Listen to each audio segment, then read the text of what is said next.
por el pecado del mundo. De hecho, la Escritura demanda que debemos interceder por el mundo para que Dios los salve. Pero eso no es lo que el texto significa. La tercera posibilidad. La tercera posibilidad es, bienaventurado el hombre que está desesperadamente apenado por su propio pecado. Bienaventurado el hombre que llora, apenado, desesperado y se siente indigno por su propio pecado. Eso es lo que significa. ¿Por qué? Significa eso porque el primer mensaje de Jesús es: arrepiéntanse, porque el reino de Dios se ha acercado. ¿De qué tenía que arrepentirse las personas del tiempo de Jesús? De muchas cosas.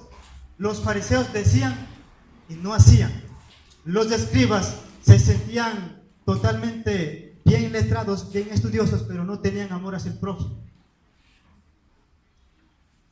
Habían tantas enseñanzas falsas. Había unas personas, un grupo que se llama los celotes. Los celotes eran como los guerrilleros que se levantaban siempre contra el gobierno de Roma, y al levantarse siempre causaban desastres en ese tiempo. Por lo tanto, había cosas por las cuales tenían que lamentarse y arrepentirse. Y Jesús dice: bueno, bienaventurados ustedes los pobres en espíritu, porque de ellos es el reino de los cielos. Bienaventurados ustedes que tienen necesidad de Dios, que reconoce su condición. Ahora que reconoce su condición, la segunda cosa que ustedes tienen que hacer es lamentar por sus propios pecados, porque esta es la idea central de Jesús. Lo que significa es: bienaventurados los que lloran. Lo que significa es: bienaventurados los que están desesperadamente apenados por sus propios pecados. ¿Cuándo fue la última vez que lloraste por un pecado cometido? ¿Cuándo fue la última vez que hiciste un pecado y te lamentaste tanto que no sabías a dónde correr? Y lloraste posiblemente toda la noche. El sueño no te dio sueño. Simplemente estabas allá acostado sin saber qué hacer por el mal que hiciste. ¿Cuándo fue la última vez? Posiblemente no haya. ¿Cuántas veces Pedro negó a Jesús? 3 veces. ¿Y cuál fue la reacción de Pedro? Dice que lloró amargamente, reconoció su pecado amargamente. 3 veces negó y él lloró amargamente porque él sabía lo que había hecho. David decía: Señor, ten piedad de mí, he pecado contra ti. Nehemías decía: Señor, yo y mi pueblo hemos pecado contra ti, ten misericordia de nosotros. Daniel decía: Dios, tu pueblo y yo hemos pecado contra ti. Jeremías, conocido como el profeta llorón, él dice que lloraba por su propio pecado y lloraba por el pecado de su pueblo. Por tanto, hay razones por las cuales, por qué llorar o lamentarse, es por nuestros propios pecados. Ahora, lo interesante es que 42:4, para poder entender un poco este pasaje, la Escritura se interpreta por la Escritura misma. La Escritura interpreta la Escritura misma.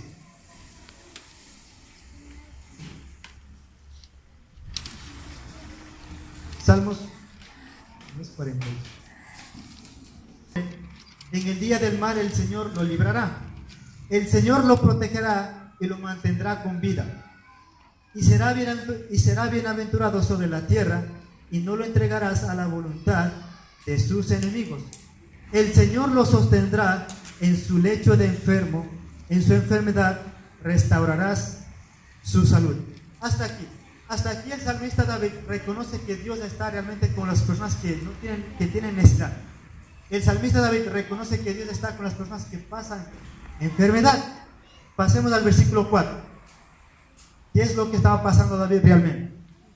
David estaba lamentándose, pero David dice, el versículo 4: yo dije: oh Señor, ten piedad de mí, sana mi alma, porque contra ti he pecado.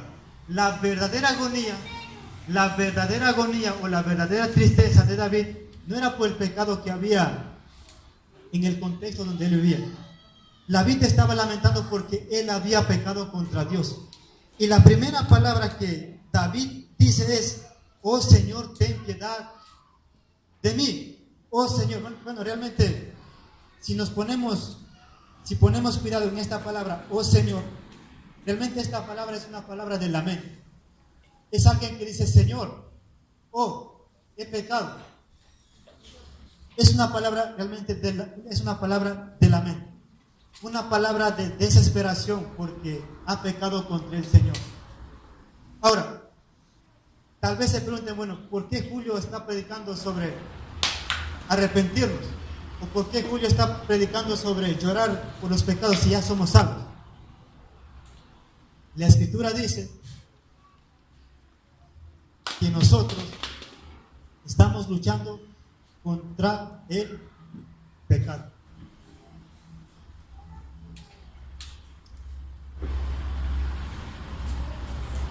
Pablo decía: las cosas que yo quiero hacer no las hago, pero hago las cosas que tú detestas.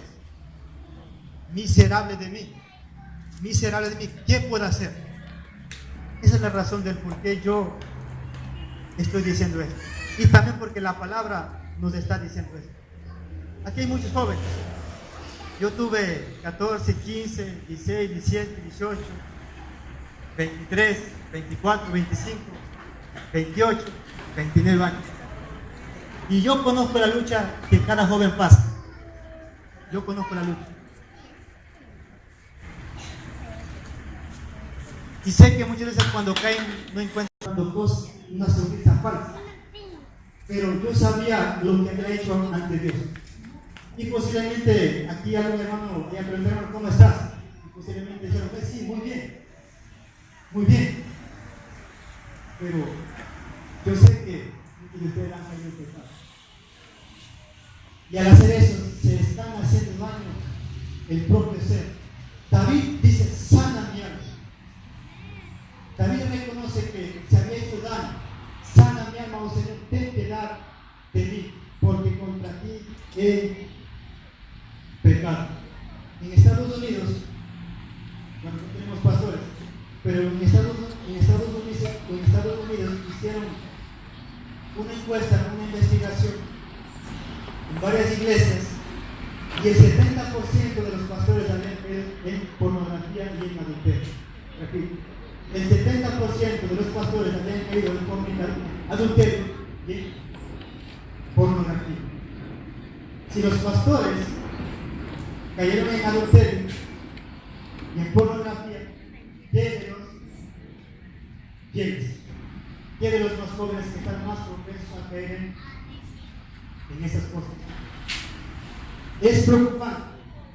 Sé que a muchos y nadie dice nada, y todos dicen: bueno, sí, está bien, es joven, hay que entenderlo. Es normal que caiga en pecado. Pero realmente, ¿qué estamos haciendo? ¿Hay que lamentarse? Sí, hay que lamentarse. Cuando Joel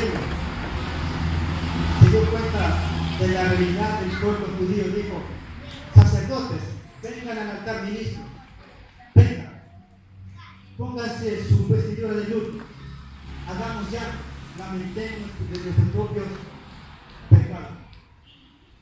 Joel 2 dice eso.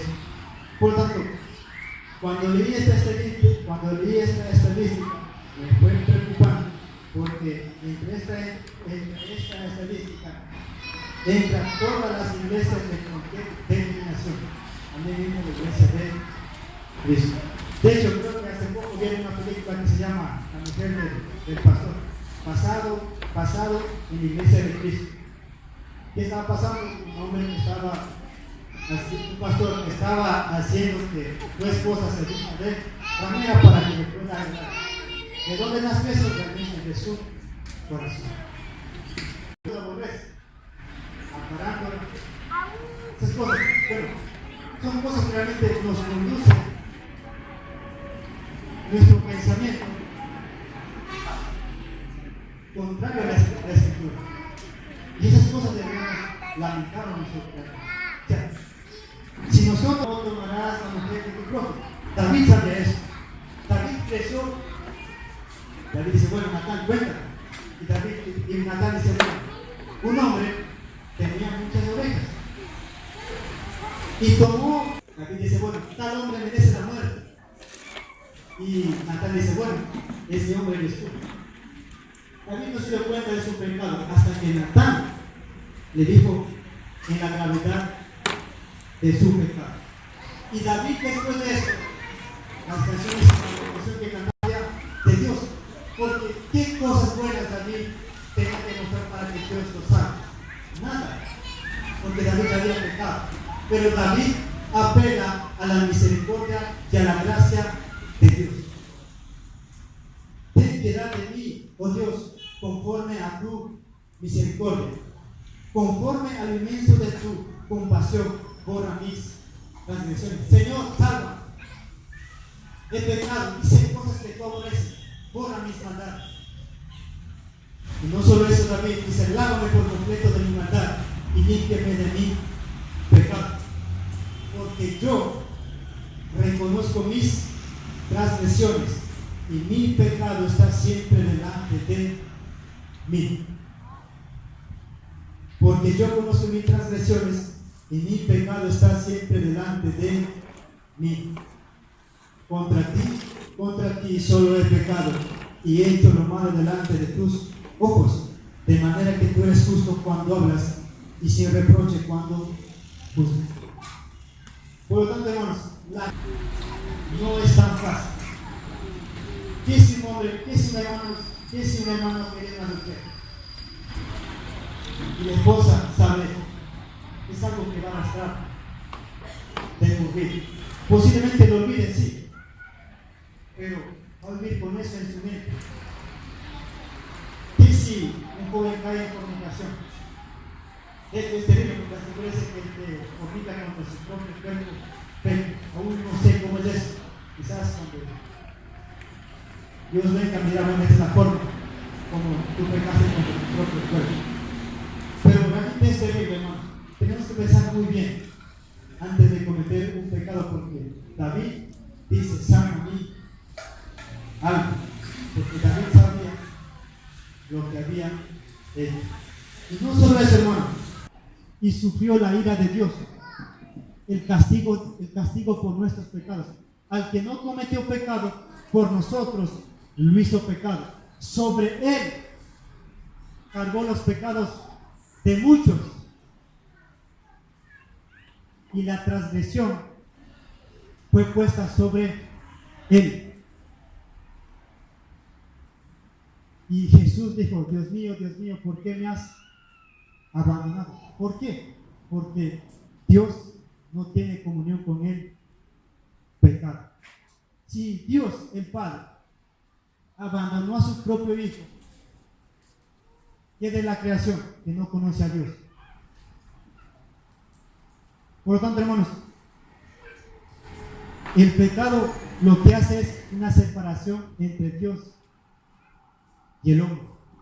Es por eso que David sabía lo que había hecho, pero corrió a la única fuente donde él puede hallar gozo. Hay un salmo, no recuerdo, dice, bueno, noche y día he llorado, mi cama está llena de lágrimas, mis huesos se han secado. Pero, dice David, te confesé mi pecado y tú me consolaste. Ahí es donde esta bienaventuranza tiene sentido. Bienaventurado el que lamenta por sus propios pecados. El que llora, se lamenta, se amarga del propio pecado que ha hecho. Pero después que lamenta, después que confiesa el pecado, ¿a dónde corre? A la única fuente donde él puede hallar gozo y consolación. Bendito el hombre que llora, porque él será consolado en la única fuente que haya consolación. La Escritura dice que Dios envió a su Hijo, aún sabiendo que éramos pecadores.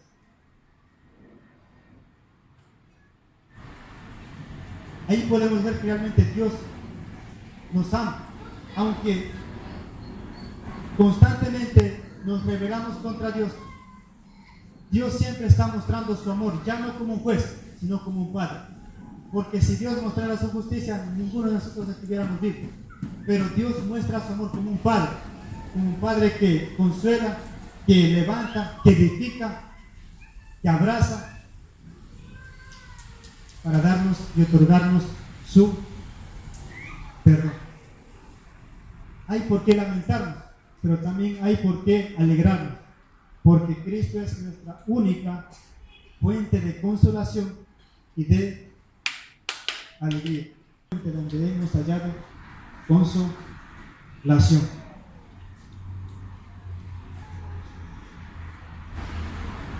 Ya para culminar, hermanos,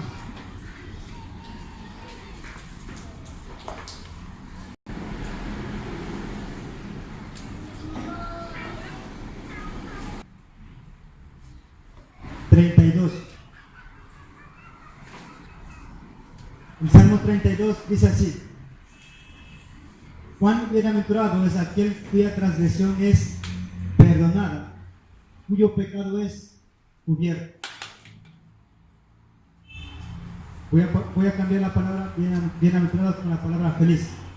Cuán feliz es aquel cuya transgresión es perdonada, cuyo pecado es cubierto. Cuán feliz es el hombre a quien el Señor no le culpa de iniquidad y en cuyo espíritu no hay engaño. Mientras callé, mi cuerpo se consumió con mi gemir durante todo el día, porque día y noche tu mano pesaba sobre mí. Mi vitalidad se desvanecía con el calor del verano. Te manifesté mi pecado y no encubrí mi iniquidad. Dije, confesaré mis transgresiones al Señor, y tú perdonaste la culpa de mi pecado. Por eso, que todo santo ore a ti en el tiempo que pueda ser hallado. Ciertamente en la inundación de muchas aguas no llegarán estas a él. Tú eres mi escondedero, de la angustia me preservarás.